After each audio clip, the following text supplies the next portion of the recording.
दोस्तों, यदि हम कचरा कहें तो सबसे पहले आपके मन में खराब फल, सब्जी, रद्दी ऐसी चीजें आई होंगी जिन्हें आप शायद कभी छूना भी नहीं चाहेंगे। पर पूरी दुनिया में कई ऐसे कूड़े उठाने वाले रहते हैं जो आपका कूड़ा उठाते हैं, लेकिन किस्मत कमाल की चीज होती है जो किसी भी चुटकियों में अमीर बना सकती है। यही कूड़ा उठाते वक्त लोगों को कुछ कीमती चीजें भी मिलती है। उनमें से कुछ लोगों को तो इतनी ज्यादा कीमती चीजें मिलती है कि उन्हें कूड़ा उठाने का काम तो छोड़ो, कोई और काम भी करने तक की जरूरत नहीं पड़ती। आज हम आपको ऐसे ही रियल लाइफ इंसिडेंट्स बताएंगे जहां कूड़े ने कूड़ा उठाने वालों को मालामाल कर दिया, और उन लोगों के बारे में बताएंगे जिन्हें कुछ ऐसा मिला जिसने उन्हें रातों रात मालामाल कर दिया। और इस वीडियो में से लास्ट वाले इंसान को तो ऐसा मिला जिसके बारे में आप सोच भी नहीं सकते। तो बिना देरी किए शुरू करते हैं आज के इस वीडियो को।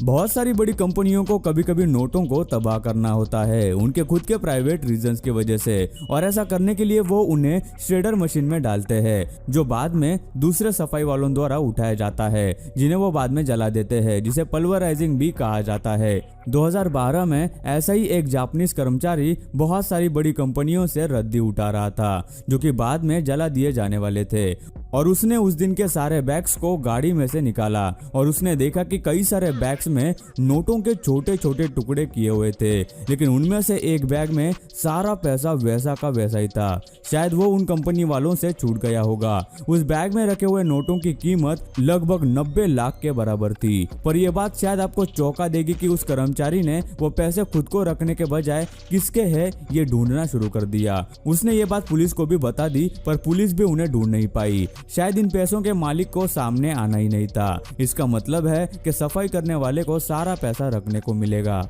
नॉर्थ कोरिया के एयरपोर्ट पर साफ सफाई करने वाला कर्मचारी हर रोज की तरह सुबह कचरे के डिब्बे खाली कर रहा था। तभी उनमें से उसे एक डिब्बा काफी भारी भरकम लग रहा था। उसे उस डिब्बे को उठाने में काफी दिक्कत भी हो रही थी। ऐसा लग रहा था मानो उसमें किसी ने 1 टन से भी ज्यादा वजन का कचरा डाल दिया हो। अंदर इतना भारी क्या है ये जानने के लिए जब वो कचरे को आजू बाजू करने लगा तब उसे कागज के पैक में कुछ सामान मिला। उस सामान को देखकर उसके पैरों के नीचे से जमीन खिसक गई। उसे उस पेपर के अंदर 7 बड़े बड़े सोने के बार्स मिले जो तकरीबन 2 करोड़ 70 लाख के थे।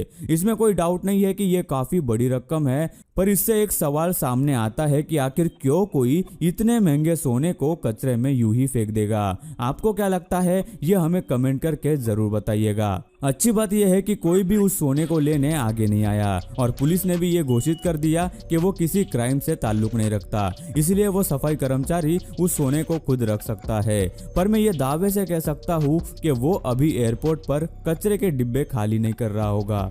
दोस्तों, बिटकॉइन का नाम तो सभी ने सुना ही होगा। एक ऐसा कॉइन जिसने सबके होश उड़ाकर रख दिए हैं। बिटकॉइन अपने लॉन्च होने के 1 साल के बाद भी यानी 2010 में महज 2 रुपए के बराबर था, पर अब यानी 2021 में इसकी वैल्यू 22,80,000 रुपए के आसपास है। यानी 2010 के आसपास अगर आपने सिर्फ 100 रुपए के बिटकॉइन खरीदे होते तो आज आप करोड़पति होते। मतलब बिटकॉइन की वैल्यू करीब 10 से 11 सालों में 5 लाख गुना बढ़ चुकी है।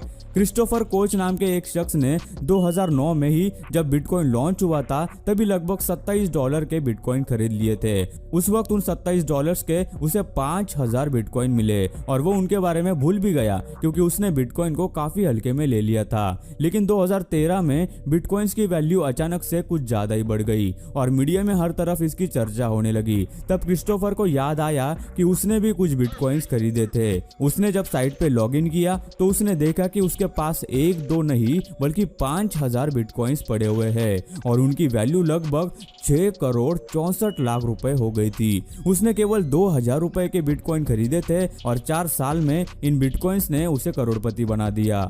इंडिया में बहुत से लोग अब भी सोचते हैं कि बिटकॉइन इलीगल है, पर मार्च 2020 में सुप्रीम कोर्ट ने यह कह दिया कि क्रिप्टो करेंसी में ट्रेड करना या इन्वेस्टमेंट करना इलीगल नहीं है। ये बिजनेस पूरी तरह से लीगल है और इसलिए इससे जुड़ी अफवाहों पर हमें बिल्कुल भी ध्यान नहीं देना चाहिए। तो दोस्तों, अगर अगर आप भी बिटकॉइन या किसी और क्रिप्टो करेंसी को खरीदना चाहते हैं तो कैसे और कहां से खरीद सकते हैं। इंडिया में इसके लिए बहुत सारे प्लेटफॉर्म अब अवेलेबल है। इनमें से एक बाथरूम कैश। एक घर मालिक ने बॉब किट नामक सिविल इंजीनियर को अपना घर रिनोवेट करने का कॉन्ट्रैक्ट दिया, पर बॉब को आगे क्या होने वाला था उसकी थोड़ी सी भी भनक नहीं थी। जब बॉब 80 साल पुराने घर के बाथरूम की दीवारों को तोड़ रहा था तभी उसे उन दीवारों में एक बॉक्स मिला जिसके अंदर 1920 के लिफाफे पड़े हुए थे, जिनके अंदर 1,30,00,000 रुपए पड़े हुए थे। उन लिफाफों पर पी ड्यून न्यूज एजेंसी का एड्रेस लिखा हुआ था। बाद में पता चला कि वो पैसे एक पैट्रिक ड्यून नामक बिजनेसमैन के थे जो उसने टैक्स बचाने के लिए बाथरूम की दीवारों में छुपा कर रखे थे। जब बॉब को ये पैसे मिले तो बॉब ने ये जानकारी घर मालिक को बताई। उन्होंने सोचा कि इसे लीगल तरीके से एक दूसरे के साथ बांट लेना चाहिए, पर तभी से बातें बिगड़ना शुरू हो गई। घर के मालिक बॉब को सिर्फ 10% ही पैसे दे रहे थे, जबकि बॉब 40% पैसों की मांग कर रहे थे। फिर दोनों ने लॉयर हायर करके केस लड़ा, पर जज के फैसले ने सबको नाखुश कर दिया। उन पैसों को पूरे 21 कामगार और घर के मालिक के साथ बराबर हिस्सों में बांटा गया। Highway cleaner. हाईवे के साफ सफाई करने वाले हमेशा रोड के आजू बाजू में पड़े खराब टायर साफ करते हैं, पर हर किसी सफाई करने वाले को टायर में 71 लाख रुपए दबाए हुए नहीं मिलते। और ऐसा ही कुछ हुआ इंटरस्टेट 70 इंडियाना पुलिस में। 2 कचरा सफाई करने वाले लोगों को उनकी जिंदगी बदलने वाली रकम मिली, और वो भी एक टायर में पड़े हुए, पर उन्होंने वो पैसे पुलिस को सौंप दिए। उन लोगों का कहना है कि ये पैसे गाड़ी के पीछे लगे हुए स्पेयर टायर्स में रखे हुए थे जो गलती से हाईवे पर गिर गया था, और वो ये सब शायद पुलिस के नजरों से बचने के लिए कर रहे होंगे। ऐसी तरकीब वहां पर ड्रग्स स्मगल करने के लिए काफी प्रसिद्ध है, लेकिन किसी ने भी खुद से सामने आकर उन पैसों पर हक नहीं जमाया, इसलिए वो सारे पैसे उन कचरे वालों को दे दिए गए। गराज। जॉन नामक व्यक्ति ने एक गराज खरीदा।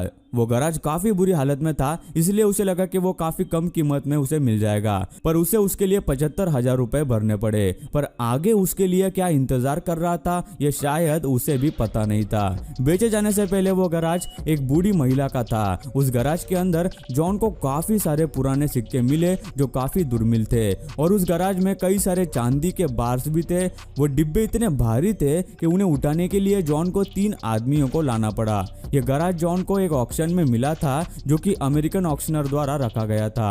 इस कंपनी का टीवी शो भी है, पर बदनसीबी से उस वक्त ये सब शूट करने के लिए कोई कैमरा अवेलेबल नहीं था। तो अगली बार अगर आप कोई गराज बेचने निकाले तो उसके अंदर की चीजों को जरूर एक बार चेक कर ले। और गाइस अब आता है गार्डन में गोल्ड माइन। एंथनी डोलन के पास 16.5 एकड़ की प्रॉपर्टी थी। वो अक्सर हफ्ते में या महीने में एक बार अपनी पूरी प्रॉपर्टी की देखरेख के लिए एक चक्कर जरूर लगा लेते थे। एक बार यूं ही घूमते हुए उन्हें अपनी प्रॉपर्टी में एक छोटी सी जगह दिखाई दी, और थोड़ी खुदाई करने पर उन्हें वहां पे एक छोटी गुफा दिखाई दी। जब उन्होंने उस गुफा को खोदकर थोड़ा और अंदर जाकर देखा तो वहां एक सोने की खदान थी। अब सोने की पूरी खदान ही मिल गई तो कहना ही क्या। काश ऐसी किस्मत सबकी हो। दोस्तों अगर आपको भी कोई ऐसी कीमती चीज मिली हो तो हमें नीचे कमेंट करके जरूर बताना। तो आज की इस वीडियो में बस इतना ही। आपको इनमें से किसका किस्सा सबसे ज्यादा इंटरेस्टिंग लगा हमें नीचे कमेंट करके जरूर बताना।